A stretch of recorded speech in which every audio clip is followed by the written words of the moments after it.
Alright, this is a 2010 Chevy Suburban LTZ 1500 5.3 liter, replacing the oil pressure sensor.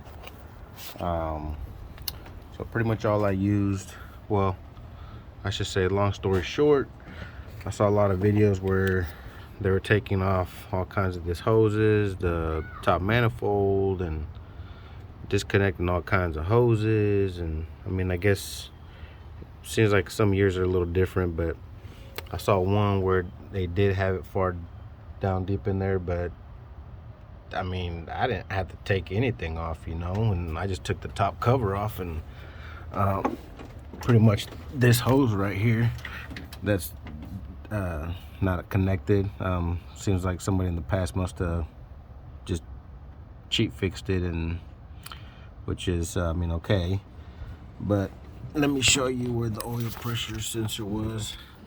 Down in that hole right there. That clip usually has two sliders, one on each side, that you slide up, then push in the middle and pop up. These didn't have it. All I did was push in the middle, and the connector popped it right up. So to make it a lot easier, I used a 27mm socket, which is that bad boy, this little short wrench, and this piece right here, which comes in handy with the little, where you can play with it.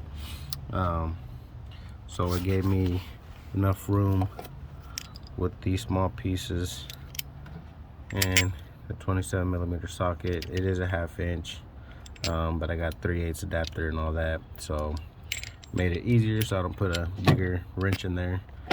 But and then I took off what I do with it, the oil filter, or not the oil filter, sorry, the oil pressure sensor filter that it has inside of there.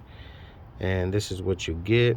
It is a little bit kind of nasty in there, which is good because it seems like it's working, holding all the crap so it don't go in. But I'm just gonna replace that with the new one. I do have the new one here, nice and clean. All you have to do is just pop that right back in the hole. There's no certain way it goes in, just pops right back in. And once I do that, I'll go ahead and give me one sec.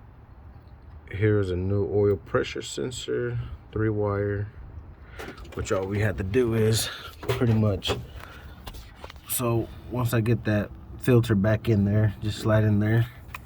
I'll put this bad boy, which as you can see, my oil pressure sensor back in the hole. Put my socket, hand tighten it, and just hand tighten it with the wrench. No need to super tighten it, because all you have to do is just give it a little loose, and the rest can be hand loosen, hand tighten, and then etc. So I mean, that's all you had to do for this 2010 Chevy Suburban 5.3. No need to take all this kind of crap out.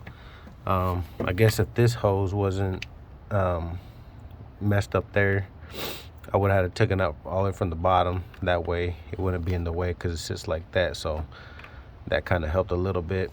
My hands ain't small, they're not big, so I mean, if you got small hands, you should be fine. So just thought I'd give you guys a quick video on replacing the oil pressure sensor. So new sensor and new filter. The old one is good to replace.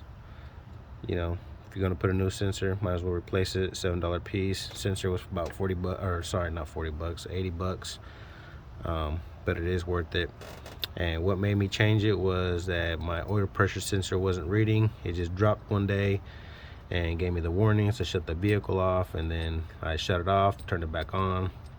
It went up, and then all of a sudden I drove back home, went back down. So I'm like, you know what, gotta be my sensor.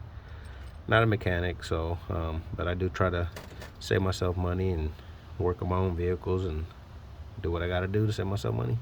So hopefully this helps some of y'all. No need to take all this wire stuff, but I mean, if you have to, you have to. I did see one where the sensor was kind of down deep in there. This one's not deep, So like I said, I guess some years might be a little different, but there you go, guys.